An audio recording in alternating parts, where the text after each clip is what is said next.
प्राजक्ता 28 वर्षांची, मुंबईत एका प्रायव्हेट कंपनीत नोकरी करणारी साधी मराठी मुलगी. रोज सकाळी ठरलेल्या वेळेला ती घाटकोपरहून अंधेरीला मेट्रोने जाते. त्या दिवशी तिचं मन खूप अशांत होतं. कंपनीतून काढून टाकण्याची भीती होती. घरून सुद्धा सतदबाव. लग्नाचं, जबाबदाऱ्यांचं आणि पैशाचं. प्राजक्ताच्या डोळ्यात पाणी आलं.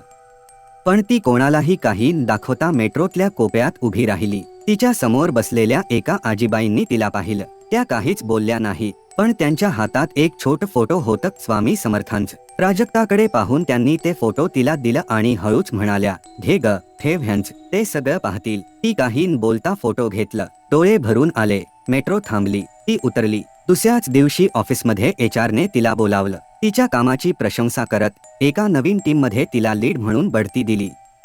ती थक्क झाली आणि लगेचच हातातला फोटो आठवला. त्या आजींचा चेहरा आणि त्यांचं शांत, धीर देणारं बोलणं. आजही तिच्या वॉलेटमध्ये तो फोटो आहे. ती रोज मेट्रो पकडते, पण त्या आजी कधीच दिसल्या नाही.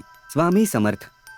ते कुठून आणि कसे येतात हे आपल्याला माहीत नसतं, पण ते येतात योग्य वेळी, योग्य रूपात.